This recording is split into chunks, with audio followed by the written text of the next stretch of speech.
Joining me now, Peter Navarro. He's been named Trump's senior counsel for trade and manufacturing. He's also the former director of the U.S. Office of Trade and Manufacturing Policy in the first administration. Peter, nice to see you, sir. Thanks for being with us. The art of the deal, man. He's just having so much fun. So that man is having so much fun, and this country is going to be so much better off. So we saw sort of a similar scene back in, we were just talking about the transition in 2016 when Massa came up and said, yeah, we're going to invest $50 billion. Yeah. The Vision Fund had its successes, it had its problems, right? It lost $27 billion, I think, back in 2022. Why should we believe that is going to play out like Trump and you could say the country hopes it will?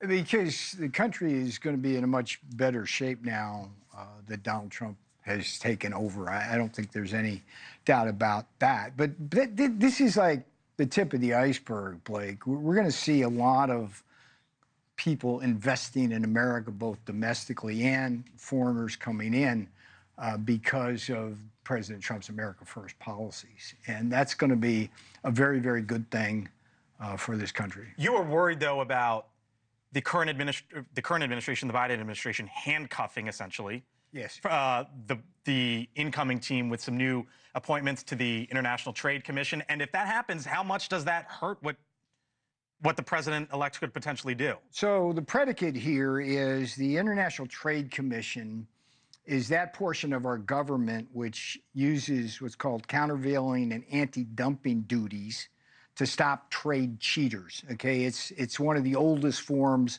of tariffs that we impose on cheaters. And I have a personal experience with that. Back in 2017, one of the first things I did at the White House was help the iconic Whirlpool Corporation go before the ITC and get protection from the Koreans and the Chinese who were just hammering it.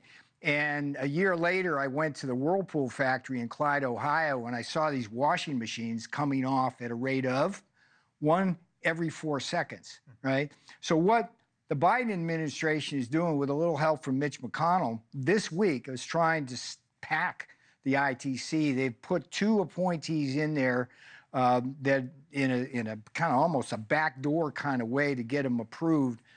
There's Haley Craig, who opposed everything President Trump ever put forth, not just steel and aluminum China tariffs, but also even renegotiating NAFTA. There's a guy named James Coughlin who makes his money and pays his mortgage by defending communist Chinese who cheat. Now, you have concerns.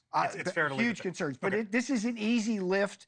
Are you listening? Senate. One person in the Senate can block unanimous consent of this. So on Thursday, they're going to go to markup. On Friday, they're going to take a vote. I'm asking somebody in the Senate to step up now and stop, kill this baby in the crib, because it's bad for America. So Donald Trump had a landslide, Blake, and this is not what is supposed to happen in the Congress in the lame duck session when a president has a landslide. Let me ask you about China, because you sat at the table in the first administration as one of the president's top critics of China, if not the top critic, right? Here's what Donald Trump said today at that press conference. I'll get your reaction on the other side. If he'd like to come, I'd love to have him. China and the United States can together solve all of the problems of the world. Come together and solve all the problems?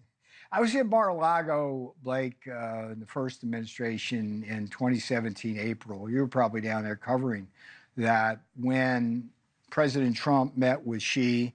I was there on different occasions down in Argentina and Osaka when he met once again. They have a relationship which can be productive dealing with things like Ukraine and Gaza and oil and all of that. Okay. So what we do is we trust Donald Trump in developing relationships with Xi, with Putin, with whoever is out there, Erdogan in Turkey, people the left doesn't like because of their obvious authoritarian methods.